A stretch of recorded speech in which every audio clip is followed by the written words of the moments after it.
হেই বন্ধুরা, আজ আমি হাজির হয়েছি 2016 সালে মুক্তিপ্রাপ্ত একটি আমেরিকান সুপারহিরো মুভি ডেডপুল নিয়ে। এই মুভিটি এক্সম্যান সিরিজের 8 নাম্বার মুক্তিপ্রাপ্ত মুভি। এর আগে আমি এক্সম্যান সিরিজের part 1 to part 7 already explain করে দিয়েছি। সো আপনারা যদি এখনো সেই ভিডিওগুলি না দেখে থাকেন তাহলে অবশ্যই এই ভিডিওর ডেসক্রিপশনে দেওয়া লিংক থেকে দেখে নিতে পারেন। আমি যখন এই ভিডিওটি বানাচ্ছি তখন এই মুভিটির IMDb রেটিং 8/10। তো আর বেশি কথা না বাড়িয়ে এখন সোজা চলে যাব মেন স্টোরির দিকে। এই মুভিটি এক্সম্যান সিরিজের সাথে সরাসরি লিংক না থাকলেও যেহেতু এটা এই সিরিজের 8 নাম্বার মুক্তিপ্রাপ্ত মুভি, তাই in order release date follow করার জন্য এটা আমি 8 নাম্বারই রাখলাম। এইবার কথা হলো, এর আগে আমরা ডেডপুলকে অলরেডি দেখে এসেছি এক্সম্যান অরিজিন উলভারিনে, মানে এক্সম্যান সিরিজের 4 নাম্বার মুভিতে। কিন্তু এই মুভিতে আমরা ডেডপুলের একটি নতুন স্টোরি দেখতে পাবো। মানে আগে আমরা ডেডপুলের যে স্টোরি দেখে এসেছি এখানে সেটা পুরোপুরি চেঞ্জ। এইবার কথা হলো কেন চেঞ্জ? যারা আমার এক্সম্যান সিরিজের 7 নাম্বার মুভি দেখেছেন তারা নিশ্চয়ই জানেন এই সিরিজের দুটি টাইমলাইন, যে কারণেই আমাদের কাছে এই সিরিজের মুভিগুলি খুব এলোমেলো মনে হয়। কিন্তু আগের পার্ট যারা একটু ভালোভাবে দেখেছেন তাদের কাছে নিশ্চয়ই এখন সবকিছু পরিষ্কার। আর যারা এখনো দেখেননি তাদেরকে আমি অবশ্যই রিকোয়েস্ট করব এই পার্ট দেখার আগে অবশ্যই 7 নাম্বার পার্টটি দেখে নেবেন, তাহলেই বুঝে যাবেন এই মুভিটির নতুন টাইমলাইনের, যে কারণে আমরা ডেডপুলের সৃষ্টি আবারও নতুনভাবে দেখব। যাই হোক, এবার যাওয়া যাক মেন গল্পের দিকে। মুভির প্রথম সিনেই আমরা দেখতে পাই ডেডপুল তার ফুল ইউনিফর্মে একটি ট্যাক্সিতে কোনো একটি বিশেষ কাজের জন্য রওনা হয়েছে।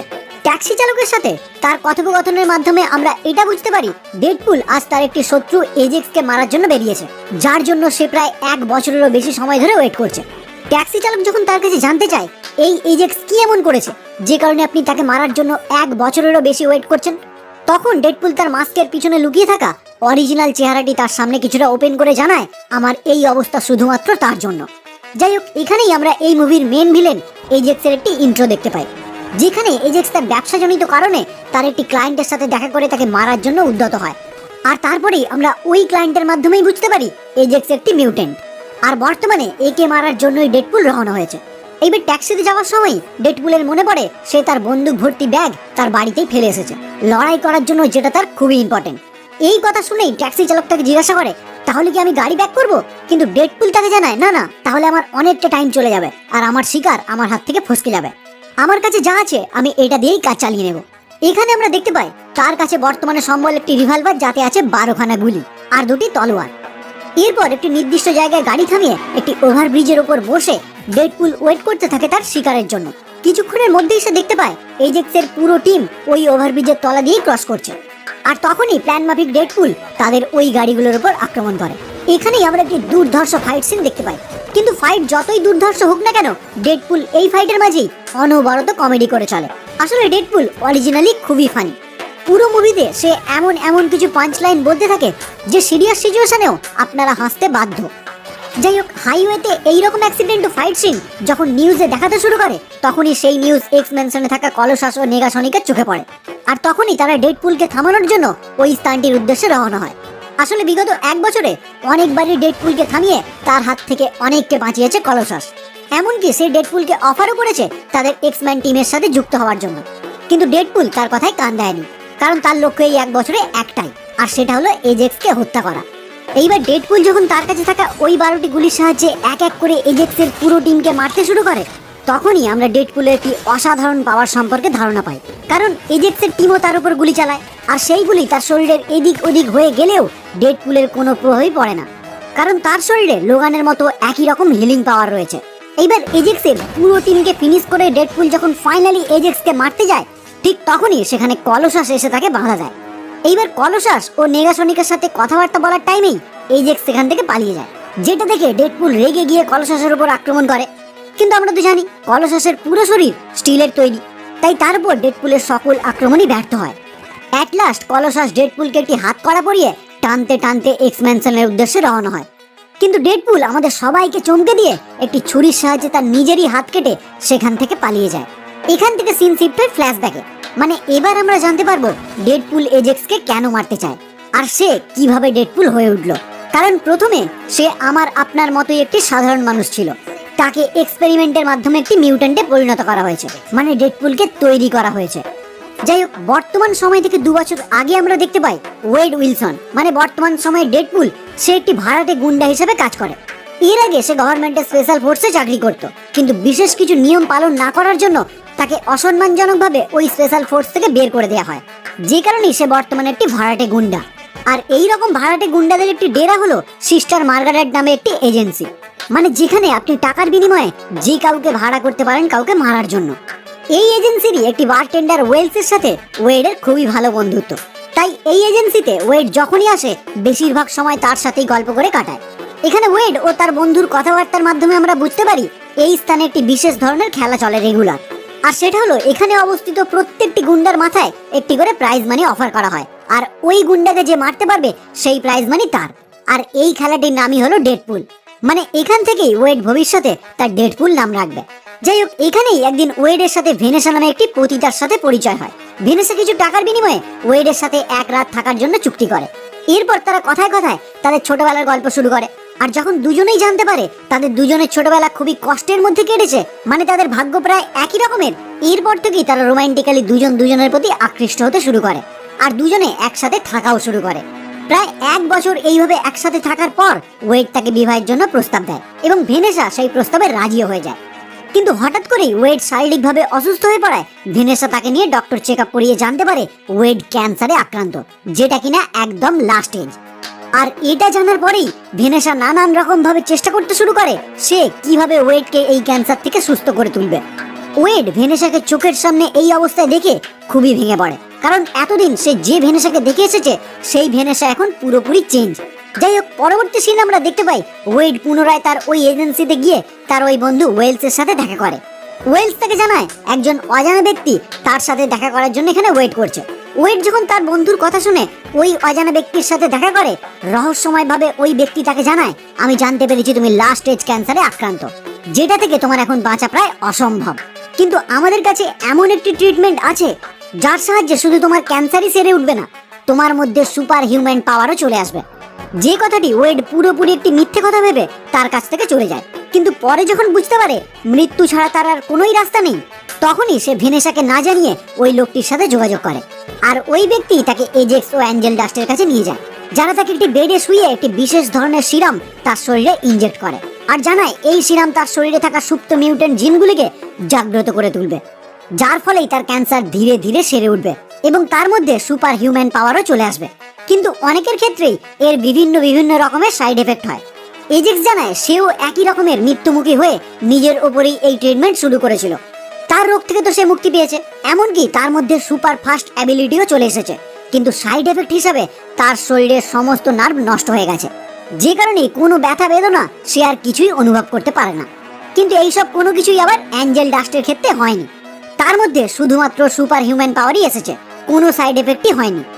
এরপরেও এজেক্স জানায় শুধুমাত্র এই সিরাম ইনজেক্ট করলেই কাজ হবে না, এর জন্য তাকে অনেক কষ্ট সহ্য করতে হবে। এরপরেই আমরা দেখতে পাই ওয়েডের উপর বিভিন্ন রকমের টর্চার শুরু করে, যাতে তার মধ্যে ওই সিরাম কাজ করতে শুরু করে। এইভাবে চলতে চলতে ওয়েড একদিন তার মধ্যে সেখানে ট্রিটমেন্ট করতে আসা একজনের থেকে জানতে পারে এখানে এজেক্স নিশ্চয়ই 2 নম্বরে কিছু কাজ করে, আর এখানে যারাই ট্রিটমেন্ট করতে আসে তারা আর কোনোদিনই সুস্থ হয়ে নিজের লাইফে ফিরে যায় না। এটা জানার পরেই ওয়েড এজেক্সের অরিজিনাল নেম ফ্রান্সিস জানতে পেরে ওই নাম নিয়ে তাকে উপহাস করতে শুরু করে, যে কারণে এজেক্স রেগে গিয়ে তাকে একটি হাইপোবারিক চেম্বারে বন্দি করে জানায় এটাই লাস্ট চেষ্টা, হয় তুমি মারা যাবে না হলে তুমি মিউট্যান্টে পরিণত হবে। আর এও জানায় তাকে যে এতদিন বলা হয়েছিল এখানে তারা মৃত্যুমুখী মানুষদের চিকিৎসা করে তাদেরকে সুপার হিরো বানিয়ে তোলে, সেটা একদমই ভুল। তারা আসলে এক একটি সুপার গোলাম তৈরি করে, যাদেরকে সে মোটা টাকার বিনিময়ে অন্যদের কাছে বিক্রি করে দেয়, আর এটাই তার আসল ব্যবসা। যাই হোক, এবার এজেক্স ও অ্যাঞ্জেল ডাস্ট দুজনে মিলে ওয়েডকে ওই চেম্বারে বন্দি করে চেম্বারের ভিতর থেকে সমস্ত অক্সিজেন একটু একটু করে বের করে নিতে শুরু করে। আর এর ফলেই আমরা দেখতে পাই যখনই ওয়েড শ্বাস নিতে না পেরে মৃত্যুর মুখে এগোতে থাকে, ঠিক তখনই তার মধ্যে সুপ্ত থাকা মিউট্যান্ট জিনগুলি সক্রিয় হয়ে তাকে পুরোপুরি একটি মিউট্যান্টে পরিণত করে তোলে। কিন্তু সাইড এফেক্ট হিসাবে তার পুরো শরীর পোড়া দাগের মতো মারাত্মকভাবে বিকৃত হয়ে যায়, যেটা লক্ষ্য করে এজেক্স তাকে জানায়, বাহ, তোমার মধ্যে তো মিউট্যান্ট জিন সক্রিয় হয়েছে, এখন তুমি তোমার ক্যান্সার থেকে পুরোপুরি মুক্ত, কিন্তু তোমাকে আমি এত সহজে ছাড়বো না, এই রকম কষ্ট তোমাকে আমি আবারও দেব।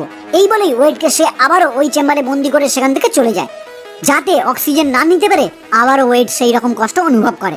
কিন্তু এর মধ্যে ওয়েড সুকৌশলে অ্যাঞ্জেল ডাস্টের থেকে একটি দেশলাই কাঠি হাসিল করে নেয়, আর সেই দেশলাই কাঠি জ্বালিয়ে ওই চেম্বারে যেখান থেকে অক্সিজেন বাইরে বের হচ্ছিল সেখানে ফেলে দেয়। ফলে পুরো ল্যাবে একটি বড় সড়ো বিস্ফোরণ ঘটে, যে কারণে এজেক্স সঙ্গে সঙ্গে সেখানে এসে হাজির হয়। আর শুরু হয় ওয়েড ও এজেক্সের মধ্যে একটি ফাইট। এই ফাইট চলাকালীন এজেক্স যখন তাকে জানায় একমাত্র সেই পারে তাকে আগের অবস্থায় ফিরিয়ে আনতে, তখনই ওয়েড একটু শান্ত হয়। কিন্তু এজেক্স চালাকি করে একটি লোহার রড ওয়েডের বুকে ঢুকিয়ে দেয় আর জ্বলন্ত এই ল্যাবরেটরিতে প্রায় মৃত অবস্থায় ফেলে রেখে চলে যায়। কিন্তু অদ্ভুতভাবে ওয়েড সেখান থেকে বেঁচে যায়, তার মধ্যে নতুন উদয় হওয়া হিলিং ফ্যাক্টরের জন্য। এরপরে ওয়েড তার বর্তমান জীবনের সব থেকে কাছের মানুষ ভেনেসার সাথে দেখা করার উদ্দেশ্যে রওনা হয়। কিন্তু তার পিছু নেওয়ার টাইমেই আশেপাশের সকল মানুষ যখন তার দিকে তাকিয়ে ভয়ঙ্কর ভাবে দেখতে শুরু করে, তখনই সে তার ডিসিশন চেঞ্জ করে নেয়। সেভাবে এইরকম বিকৃত মুখের ওয়েডকে ভেনেসা কোনোদিনই মেনে নেবে না, যে কারণে ভেনেসার সাথে কথা না বলে সে তার প্রিয় বন্ধু ওয়েলসের সাথে দেখা করে আর তাকে তার জীবনে ঘটে যাওয়া এই ভয়ঙ্কর ঘটনার কথা জানায়। ওয়েলস ওয়েডের এই চেহারা দেখে জানায়, তোর এইভাবে বাইরে ঘোরা একদমই উচিত না, তোর ইমিডিয়েট দরকার একটি মাস্কের ইউজ করা, আর যত তাড়াতাড়ি সম্ভব এজেক্সকে খুঁজে বের করে তার থেকে তোর এই বিকৃত মুখে ট্রিটমেন্ট করানো। কিন্তু যতদিন না তুই তাকে খুঁজে বের করতে পারছিস ততদিন তুই মৃত, মানে তোর অরিজিনাল পরিচয় লুকিয়ে অন্য পরিচয় নিয়ে বাঁচতে হবে। আর এখান থেকে ওয়েডের নাম হয় ডেডপুল। সে তার পরিচয় লুকিয়ে ডেডপুল নাম নিয়েই আল নামের একটি বয়স্ক অন্ধ মহিলার সাথে থাকতে শুরু করে। আর তার বন্ধুর কথা মতো একটি সাদা ড্রেস তৈরি করে সেটা পরেই এজেক্সের সাথে কাজ করতে থাকা বহু মানুষকে ধরে জিজ্ঞাসা করতে শুরু করে এজেক্সকে সে কোথায় পাবে। কিন্তু প্রত্যেকেই তার লোকেশন দিতে ব্যর্থ হয়, ফলে ডেডপুল তাদের প্রত্যেককেই মেরে ফেলে। এরপর ওই বয়স্ক ভদ্রমহিলার পরামর্শেই ডেডপুল তার ওই সাদা ড্রেসের বদলে একটি লাল কালারের ড্রেস তৈরি করে, কেননা সাদা কালারের উপর রক্তের দাগ খুবই স্পষ্ট বোঝা যায় আর সেই দাগ তোলা খুবই কষ্টকর, যে কারণে ডেডপুল তৈরি করে তার সিগনেচার ইউনিফর্ম।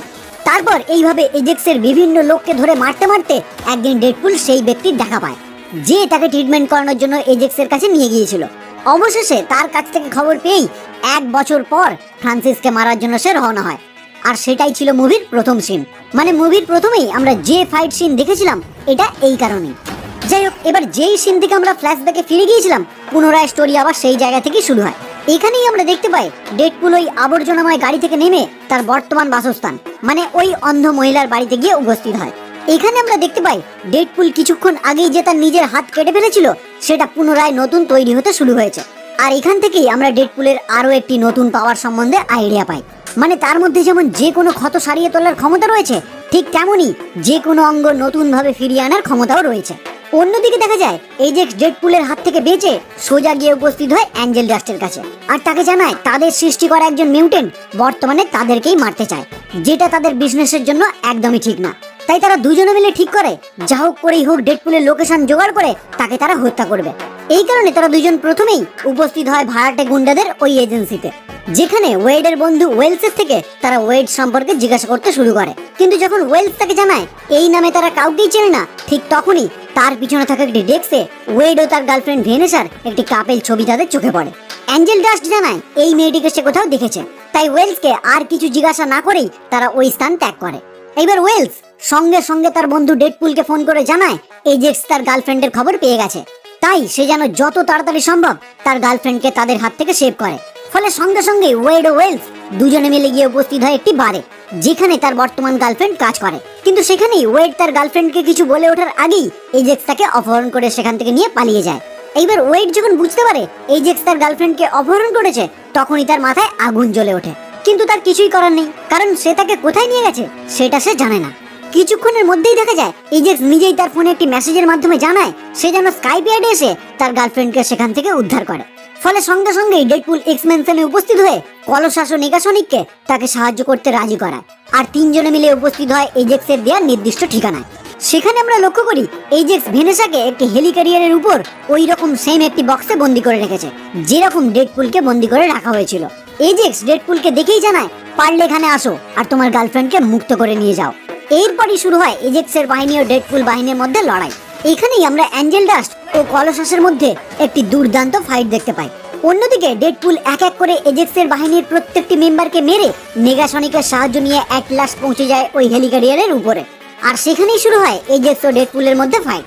এদিকে নেগাসনিক যখন দেখতে পায় কলোসাস অ্যাঞ্জেল ডাস্টের সাথে লড়াইয়ে পেরে উঠছে না, ঠিক তখনই নেগাসনিক তাকে আক্রমণ করে। আর ওই আক্রমণের ফলেই দুর্ঘটনাক্রমে যে হেলিক্যারিয়ারের ওপর এজেক্স ও ডেডপুল লড়াই করছিল সেই হেলিক্যারিয়ারকে স্থিতিশীল করার জন্য যে সরঞ্জামগুলি সেট করা ছিল সেগুলি ধ্বংস হয়ে যায়। ফলে হেলিক্যারিয়ারটি ব্যালেন্স হারিয়ে একদিকে হেলে পড়তে শুরু করে আর তার উপরে থাকা সবকিছুই তখন নিচের দিকে পড়ে যেতে থাকে। এই টাইমেই একটি কন্টেনারে ধাক্কা লেগে এজেক্সের উপর থেকে নিচে পড়ে যায়। এতক্ষণে ভেনেসাকেও ডেডপুল ওই চেম্বার থেকে মুক্ত করে ফেলেছিল, কিন্তু এখন যেহেতু সবকিছু নিচের দিকে পড়ে যাচ্ছে তাই ডেডপুল পুনরায় ভেনেসাকে ওই চেম্বারের মধ্যে আটকে দেয়, যাতে উপর থেকে নিচে পড়ার টাইমে তার গুরুতর কোনো চোট না লাগে।